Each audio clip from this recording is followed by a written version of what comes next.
Good morning, class 9th. Students, we are on chapter number 1, French Revolution. This chapter is related to our economics portion, and we have done some topics in the previous classes about this chapter. So today's topic is a growing middle class envisages an end to privileges.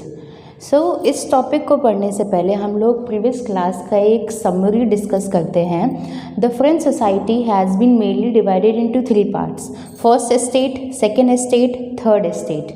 So first estate clergy को dedicated था, second estate में nobility, and third estate भी 3 parts में divided था, जिसमें big businessman, peasants and artisans, and small peasants, labour and servants आते थे. Clergy का मतलब जो हमारे टाइम पर पुजारियों की, पुरोहितों की रेस्पेक्ट है, वही उस टाइम पर क्लर्जीज़ की रेस्पेक्ट होती थी, जिन्हें हम पादरी बोलते हैं. Second estate nobility. नोबिलिटी में वो लोग आते हैं जो प्रिविलेज्ड होते हैं, जो राजा के आसपास रहते हैं, जिनके पास ज़्यादा एडवांटेजेस हैं, मनी है.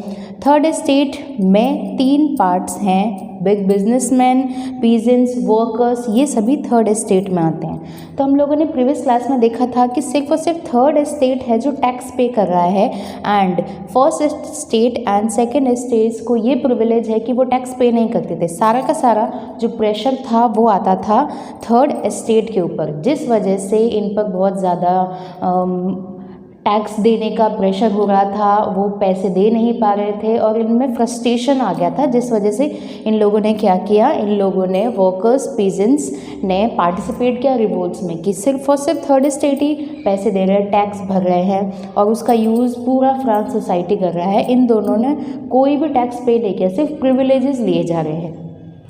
सो peasants worker participated in revolts, but इस रिवोल्ट का कोई फ़ायदा नहीं हुआ, क्योंकि वो एकजुटता के साथ वो रिवोल्ट का रिजल्ट नहीं निकला. But they can not bring changes in the social and economic order. So ये जो ऑर्डर था, इस ऑर्डर में कोई चेंजेस नहीं आया इनके रिवोल्ट्स करने के बाद भी. अब इसका एक अलग इम्पैक्ट क्या हुआ. Third estate, some groups become prosperous. Third estate, पूरे थर्ड एस्टेट ने किया था. थर्ड एस्टेट में भी पीजेंट्स, लेबर्स, इन दो लोगों ने ही, इन 2 पॉइंट्स या पार्ट्स ने ही रिवोल्ट किया था. सो ऐसा क्या हुआ, कोई फ़ायदा हुआ नहीं इनके रिवोल्ट करने का, कि हमें बेसिक अम्यूनिटीज़ भी नहीं मिल रही, रोटी, कपड़ा और मकान, जो हम लोगों ने प्रीवियस क्लास में बात की थी, इन सब चीज़ों के लिए भी ये लोग तरस रहे थे, और ये लोग first estate and second estate के लोग फ़ायदा उठाए जा रहे थे. तो रिवोल्ट का कोई फ़ायदा नहीं हुआ. सोशल एंड इकोनॉमिक ऑर्डर, जो ये ऑर्डर है, कोई चेंजेस नहीं आया इसमें. बट एक प्लस पॉइंट क्या हुआ कि थर्ड एस्टेट का ही एक ग्रुप प्रॉस्पेरस हो गया. ना कौन सी क्लास प्रॉस्पेरस हुई, उन्होंने क्या किया अपने प्रॉस्पेरिटी के बाद, वो हम लोग नेक्स्ट स्लाइड में अभी देखेंगे. Now what happened in 18th century, third estate earned their wealth through mainly by 2 points: expanding overseas trade and manufacturers of good like woolen and silk. तो थर्ड एस्टेट के कुछ लोग वेल्दी हुए थे, वो किन 2 तरीक़ों से हुए थे. उन्होंने ओवरसीज ट्रेड किया था. अटलांटिक ओशन के पास है फ्रांस. सो उन्होंने ट्रेड करके अपने आप को वेल्दी बनाया, मैन्युफैक्चर किया किन चीज़ों का, वुलन का और सिल्क का. और इन 2 चीज़ों की वजह से क्या हुआ, they bought by richer member of the society. इन दोनों कामों को लाया कौन, थर्ड एस्टेट के richer member of the society. Third estates को भी कुछ पार्ट्स में डिवाइड किया गया था.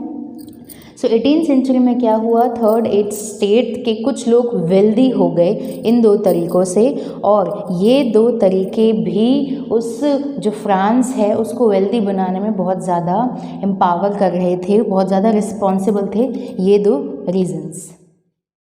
Now what happened next, the third estate get educated. जो थर्ड एस्टेट के लोग थे जो वेल्दी बन गए थे, वेल्दी जिन्होंने अपने आप को बनाया, वो एजुकेटेड हुए। ऐसा नहीं है कि उन्होंने बिना एजुकेशन के ही इस पोजीशन पे आ गए थे, तो उन्होंने अपने आप को एजुकेटेड बनाया ताकि वो चीज़ों को और अच्छे से समझ सकें। So they get educated, believe that. Now what they believe that no group of society, 3 parts में डिवाइडेड थी सोसाइटी फ्रांस की, no group of society should be privileged by birth. So first state and second state was privileged by birth, जन्म से ही वो privilege थे। तो ये third state की सोसाइटी जो एजुकेटेड थी, जो पढ़ी लिखी थी, उनके अकॉर्डिंग वो ये बिलीव करते थे कि जन्म के आधार पर, बर्थ के आधार पर कोई भी इंसान प्रिविलेज नहीं होना चाहिए। वो अपने काम के आधार पर या काम के अकॉर्डिंग ही उसे प्रिविलेज मिलनी चाहिए थी। Now these ideas envisaging a society based on freedom and equal laws and opportunities for all. अब ये जो थिंकिंग है थर्ड स्टेट के कुछ एजुकेटेड लोगों की, इस थिंकिंग ने क्या किया, इस थिंकिंग ने एक freedom and equal law and opportunities वाली बेस वाली एक सोसाइटी को कह सकते हैं इमर्ज किया, उसको जागृत किया। कौन से आइडियाज़ ने कि कोई भी प्रिविलेज नहीं होना चाहिए बर्थ के आधार पर, बर्थ के बेस पर। सो ये लोग क्या चाहते हैं, थर्ड एस्टेट के लोग चाहते हैं कि फ्रीडम हो, इक्वल लॉज हों सभी के लिए और सभी के पास बेटर अपॉर्चुनिटीज़ हों अपने आप को शो करने के लिए। किसी को भी जैसे बर्थ के आधार पर, मान लिया एक राम है एक श्याम है, राम का जो बर्थ है वो फर्स्ट स्टेट में हुआ है, वहीं श्याम का बर्थ हुआ है थर्ड स्टेट में। तो ऐसा तो नहीं है कि बर्थ के आधार पर उसे इक्वल अपॉर्चुनिटी नहीं मिलेगी कि फर्स्ट स्टेट में वो जन्मा है तो उसे जॉब पहले मिलनी चाहिए और वो थर्ड स्टेट में जन्मा है तो उसे बाद में मिलनी चाहिए। फ्रीडम का अधिकार भी तीनों स्टेट को होना चाहिए, इक्वल लॉज होनी चाहिए। अगर राम कोई गलती करता है तो श्याम भी उसी गलती के लिए इक्वल ही पनिशमेंट दोनों को ही मिलनी चाहिए। तो ये क्या कर रहा है, एक सोसाइटी की बिल्डअप कर रहा है, सोसाइटी को, इक्वल बेस सोसाइटी को ना। ये जो थिंकिंग है वो कुछ जो फिलोसफर्स हैं उन्होंने रखी अपने अकॉर्डिंग। सो 2 फिलोसफर्स थे, John Locke and Jean Jacques Rousseau. इनके बारे में हम लोग फर्दर क्लासेस में